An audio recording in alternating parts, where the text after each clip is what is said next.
Okay, I'm so excited to share with y'all our birth story. I did a video, part one, what I intended to do a whole video of our pregnancy and our birth together, but it ended up being way too long. So I have a part one, which is about the pregnancy and having to change our care midway through and what all that looked like because Ryder was a COVID baby. So go check that out if you want to see that video.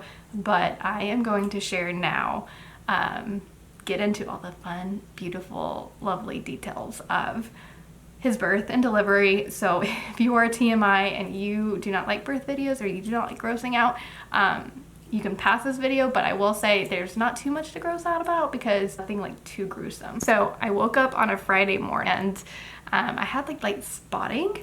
I texted my midwife. I'm like, what's going on with this? And she was like, you know, this could be the beginning stages of labor, but feel free just to hang out, relax, rest, hydrate. And I will say I did not rest, and I wish I would have. Like, that was the one thing I regret about my whole entire labor delivery, that I did not listen to her and rest. So I got busy doing stuff. And then Mike went to go work. He's like, do you think it's gonna be today? I'm like, oh no, you're fine. I think it should be hurting way more than it does right now if I was to have him anytime soon. So Mike actually went to the river, which there's like no service on the river, but he did check in a few times. So when he did have service, I called up the family, told them that I was having some cramping and a little bit of spotting, but that's all it was. I really wasn't too worried about it. And so I just got on with my day like he wasn't gonna come because I had a lot to do. I already had my bags pretty much packed, threw them together, just to make sure in case I was doing labor. But I just assumed these were Braxton Hicks. As a first-time mom, you don't really know the feeling of like what is labor and what is Braxton Hicks. So I really didn't know. And so I just thought it was Braxton Hicks all day long. So throughout the day, I just kind of cleaned the house. I'm really thankful because Mike, before he left, he took some photos of me. So I'm thankful we have those because that was the last day with my bump. And by that evening time, Mike's mom and sister, they came by and they brought me a big burger. And that was really great. The Braxton Hicks seemed to be getting a bit worse. Not worse as in they hurt, they just were more often like that I would have to kind of stop. I would say it was probably like about 3 or 4 minutes while I was eating that burger that they were just happening more often. But y'all, to this point, I still believed they were Braxton Hicks. So I'm like, this is fine, no big deal. No big deal. So I just kept enjoying my burger and going on with my day and honestly knocking out a lot of work, client work. I'm a photographer. And so I'm like, if I am having this child soon, I need to like send off these client gifts. I need to send them like just notes and stuff like that. So I was doing a lot of that along with cleaning and nesting and all the things that you do when you're about to give birth, apparently. So by 10 p.m. Mike got home because he was gone from like around 1 to 10. And he got home around 10 p.m. Because he was working, trying to get a video. He is a YouTuber, Mullet Man. Most of y'all probably know that. He was trying to get his videos, as many as he could before Ryder came, so he was on like crunch time also. I was still working on client gifts. I had to stop a few times and he noticed that. He was like, Angel, you've had to stop a few times. I think you should maybe time it. And if you watched the pregnancy video, he's the one who told me I was pregnant before I knew I was pregnant. So he really does kind of pick up on little things that I'm not even thinking of, that I'm even honestly oblivious to. That's a good balance for us. So I'm like, okay, I will. I'll time it. Let me download this timer app thing. So I downloaded, I even forgot which one it was. But I'm like, I gotta go do laundry. That's not done. So I was in there timing it. I like got it so excited. Oh, they are 2 minutes apart. Like, this is great. This is actually gonna happen. And that moment was when I'm like, this is happening tonight, I think, maybe. Went in there and told him, and then he got really like, okay, we need to kind of get going. No, they're supposed to hurt more before I go in. Like, these are not hurting. They're just like Braxton Hicks. Based off hypnobirthing, this is a strategy I learned in hypnobirthing. Is you view it as a wave coming in, peaking, and then going down. And so I didn't view it as like contraction pain. This is really happening. I need to go to sleep, and you do too. We both need our rest. So we went to bed and tried to go to bed. As soon as I lay down, I'm like, oh my gosh, this is actually really uncomfortable. It wasn't like pain, but it was uncomfortable. And so I'm like, I can't lay here. You sleep. I'm gonna just kind of just try to go to the bathroom or do something to try to help just the tightening of my uterus and all of that. So that's what I did. He tried to rest, but as soon as I went to the bathroom, I had what you call was the bloody show, which was like literally nothing. Because my midwife had me on dates before, and so she said I would not have a bloody birth if you eat a lot of dates. So I don't even like dates, but I ate a lot of Lara bars and things that had dates in them. So thankfully I did not have a super bloody birth. Like, Mike, you need to come in here. So he's like, we've got to go. And I remember Jocelyn, my midwife, saying at one point, listen to your husband. He is the leader of the family. So if you don't feel like you're ready to go yet, you need to listen to his judgment. So that's what I did, because I'm like, I just don't think I'm ready yet. I think it's really supposed to hurt, because that's what our society trains us to believe, that it's supposed to be like the worst pain you've ever experienced. In movies and Hollywood, they want you to see like this birth as being gruesome, pain and all that. So I'm like, this is supposed to hurt more. I'm not ready. But he was ready, and he said, no, we need to go. So we went. We loaded up the car. He loaded up the car and tried to throw a little bit of makeup on, because I knew I wanted to wear some makeup for the birth, because I was having a photographer come. That was another reason why I was excited. I was doing a birth center because I could still use my photographer, who was amazing, Nest Newborns Photography. So yeah, we left. We got in the car. Thankfully the drive was only like 15 minutes, and that car ride, that is where I noticed a little bit of pain. I knew that that was of Satan, and that pain was because of my fear, and I was starting to get a little like tense, and I was not relaxed. So that car ride was very painful, because I was just not in prayer and not like meditating my mind correctly. So that was fun. But we called my family, we called Mike's family, well, our parents, because the rest of our siblings and everybody were asleep, because this was like at 11:45 at night. So about like an hour and 45 minutes after Mike had already gotten home. It's just awesome how God designed the body, because like all throughout the day, like nothing really drastically happened. But when Mike got home, that's when they started getting worse, because my body recognized that I'm in a safe place now because he's here. So by 1 a.m. we made it to the birth center, and I'm like, we gotta get the bags in, and I was just not relaxed at all. But when I walked into those doors, it was dim, it smelled like lavender, it was so soothing. My midwives were there to greet us. They did check me, and I was at a 7.8 dilated. This was like the first time I had a cervical check my whole entire pregnancy, which is kind of bizarre to me, because at the hospital, like that's something that they do there like normally, but you can deny it, which is awesome that I learned, because there has been plenty of cases of infections because of it. And honestly, if your provider is checking you like weeks before your due date, it's almost unnecessary, because it makes you more anxious. And so I didn't want to be anxious about anything. And then they started filling up the tub. It was big, white, and just so relaxing. And I think that's another reason why I was so relaxed, because it just felt like a spa, like I walked into a spa or something. So once I was in the tub, it really helped the waves of the contraction. It helped them at the peak for sure, because it made me feel lighter in the water, and then the heat and everything. It just really helped soothe those contractions. And what my midwife did next was really cool. They left us. They left Mike in charge, which some people might not think that that's cool. Mike didn't think it was cool in the moment. He said after, he's like, I didn't know what to do. But for me, it made it even that much more like for me to let my body relax and do what it was designed to do. When they left, they didn't like leave the birthing center, they just went to another room. Mike and I were just in there alone, and then he opened up the Christian hypnobirthing app. This is the best $5 I have ever spent. You need to download it if you are pregnant. This is what like literally gave me like a 3-hour labor and delivery.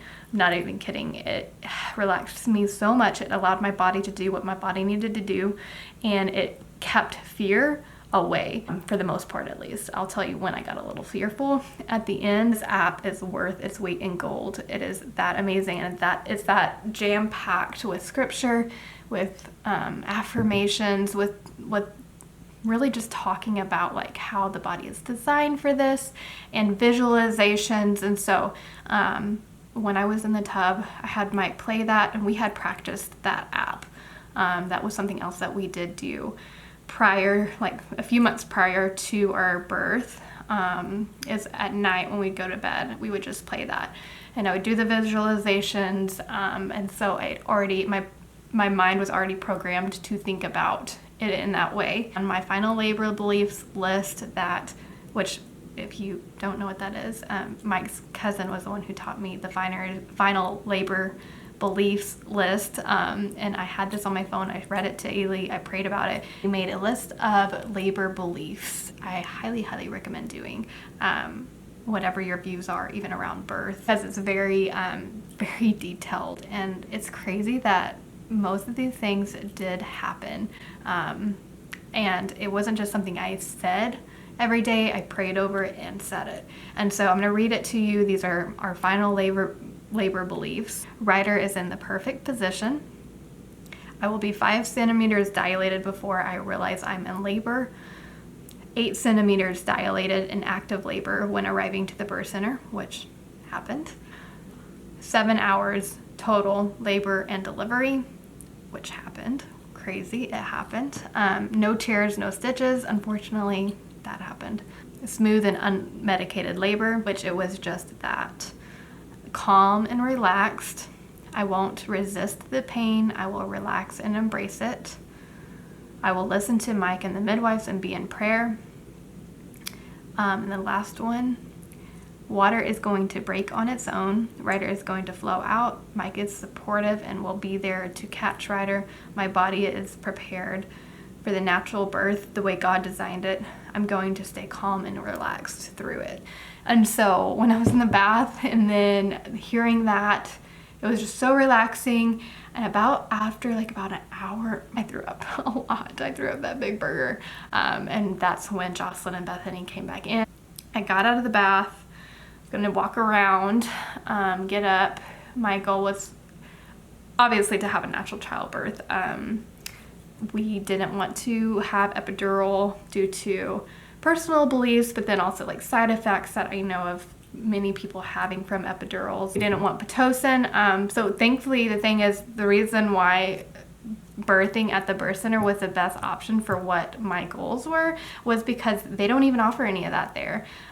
They do other things like essential oils, diffusing. So I never even gave it much thought as to even doing it, or I never got to a point where I thought that the pain was so terrible that I had to do that, because my focus was on Christ through it. And so what was so amazing about this birth is that the fact that it was so supernatural within like faith and looking to Christ, because He is what gets you through every single thing, every single hard thing, including labor and delivery. And scripture says that we are able to depend on Him and trust Him through that.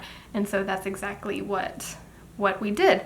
So got out of the bath, got onto the bed because walking around didn't feel as comfortable to me. It's funny that I felt like laying down. So we laid down, and I will say it was more uncomfortable and painful at the peak of the wave. But then when my mind would stop being fearful of the wave of the peak, my mind, like putting my mind on Christ, instead of the fear, then that's when it would become more of a discomfort instead of like hurting pain.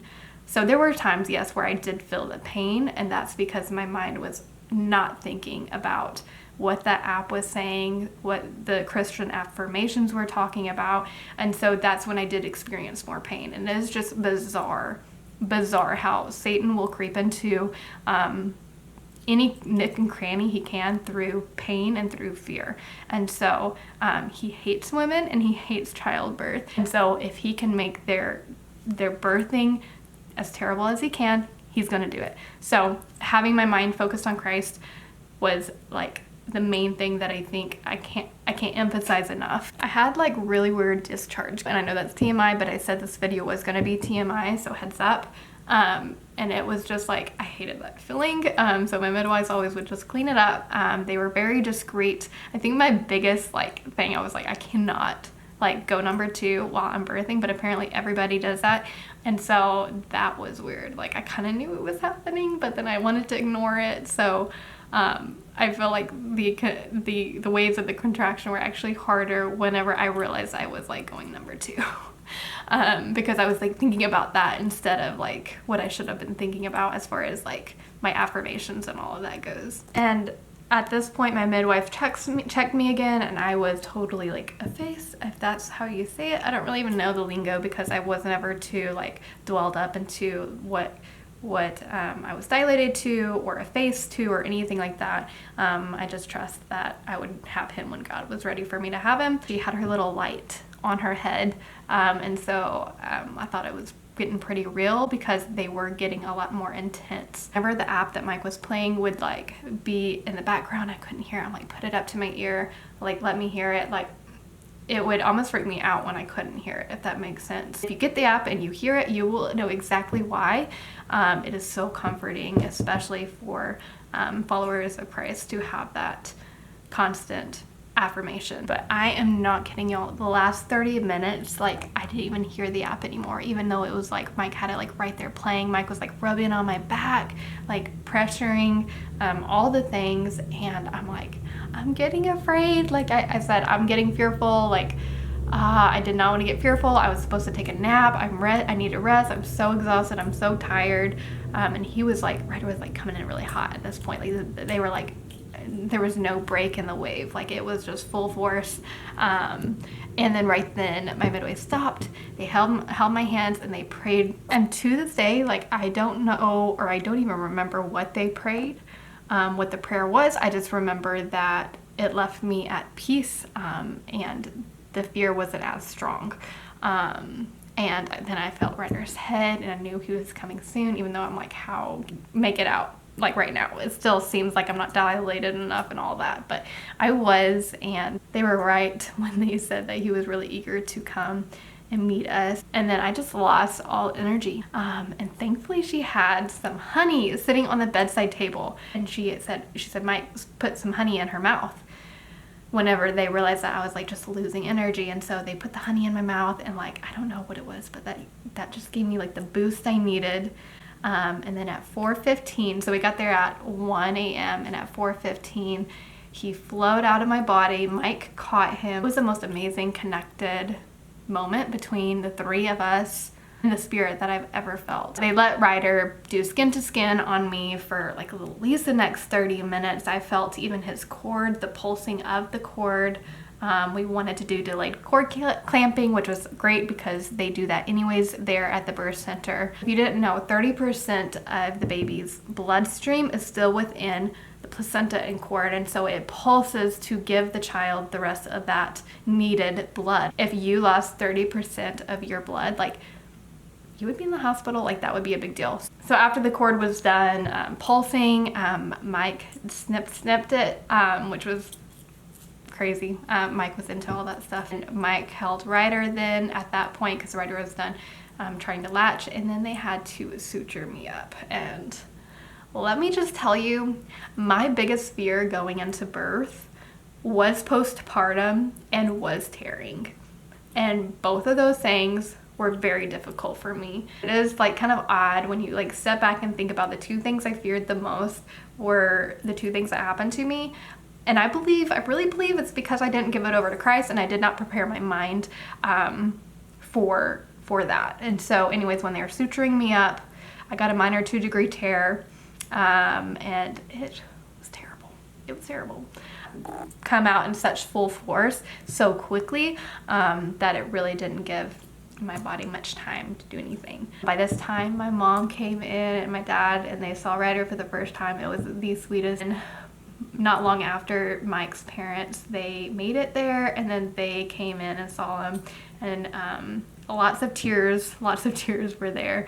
Just parents so proud of our new baby, and so getting them to see him for the very first time, like just only a few hours after birth, because had we been at the hospital, we wouldn't have been able to do this. So it was just all the things that I had ever hoped for in a birth, in a labor, delivery, all the above. But Mike was ready to leave.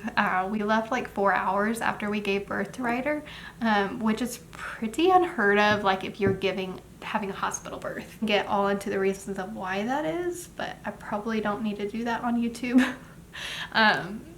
But I was healthy, Ryder was healthy, we had a healthy birth, everything was as needed to be, and so Mike was ready to get home so we could relax and sleep. We left around, I want to say it was like 8 a.m. And then my family got here not long after we had gotten Ryder home. And then Mike's family did too. Siblings, and it was funny because they said they woke up to text saying like we had Ryder because they were all asleep the night before. Nice surprise for them. They didn't really have to wait that long. And I'm gonna say one more thing about the postpartum. I didn't realize how much I would need help. You just had something major and your body is trying to heal of that. I'm so thankful that I had family that allowed me to do that. Mike allowed me to do that. And they actually gave us the time we needed to rest and sleep. I had my mom, she stayed the first week, which was amazing. Like this helped Mike and I out so much, and I can't recommend it more. Like if you have a good relationship with your mom or your mother-in-law, like have them stay. Mike's mom, she came and stayed the second week with us, which is just so nice to have family that's willing to help us like they did. They were able to help us with laundry, cook. It's different when somebody is just come for the day versus like staying and helping. And so what was so beneficial for us, whenever I would feed Ryder at 6 a.m., we would then pass him along to my mom, and then she would watch Ryder, even watch him while he was sleeping while we slept. And so we were able to sleep from after I fed him at 6 a.m. all the way till 10. So that was really nice. So anyways, that was our birth. That was our birth with Ryder.